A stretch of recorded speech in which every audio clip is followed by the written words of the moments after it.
Fashion trend কিন্তু প্রতিনিয়ত বদলাচ্ছে, তাই এই ট্রেন্ডের সাথে তাল মিলাতে হলে আপনাকে নিজেকে আপডেট রাখতে হবে। তাই কি ফ্যাশন এসেছে এবং বাজারে কি পোশাক আনলো সেই বিষয়ে অবশ্যই লক্ষ্য রাখতে হবে এবং আপনার ব্যক্তিত্ব অনুযায়ী সেই পোশাকগুলো অথবা স্টাইল বেছে নিতে হবে।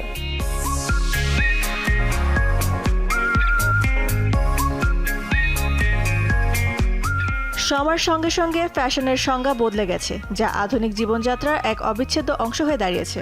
আগের দিনে ফ্যাশন বলতে বোঝাতো জমকালো নকশা আর ভারী কাজের পোশাক, কিন্তু বর্তমান সময়ে ফ্যাশনের মূলমন্ত্র হয়ে দাঁড়িয়েছে স্বাচ্ছন্দ্য বা কমফোর্ট।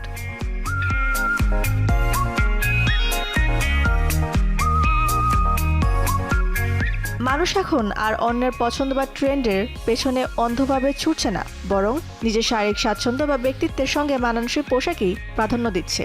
এই বদলে যাওয়া সময়ে বাংলাদেশের মানুষ, বিশেষ করে তরুণ প্রজন্ম, ব্যক্তিগত স্টাইলকে সবচেয়ে বেশি গুরুত্ব দিচ্ছে।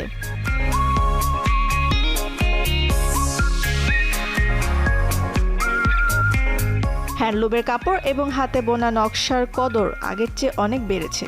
মানুষ এখন স্থায়িত্ব ও আরামের কথা মাথায় রেখে লিনেন, কটন ও সিল্কের মতো প্রাকৃতিক তন্তুকে বেছে নিচ্ছে।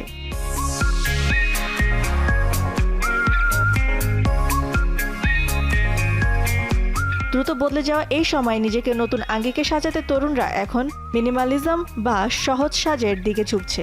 কম মেকআপ, ছিমছাম পোশাক আর আত্মবিশ্বাসী হাঁটাচলা, এই হলো আজকের ফ্যাশনের আসল চিত্র।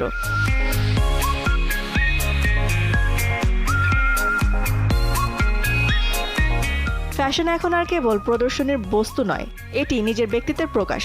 হ্যান্ডলুম বা দেশীয় ঐতিহ্যের প্রতি এই নতুন প্রজন্মের আগ্রহ দেশে তাঁতশিল্পকে নতুন প্রাণের সঞ্চার করেছে। এটি কেবল ব্যক্তিগত সাজ নয়, বরং দেশীয় সংস্কৃতির প্রতি এক ধরনের ভালোবাসা ও সম্মান প্রদর্শন।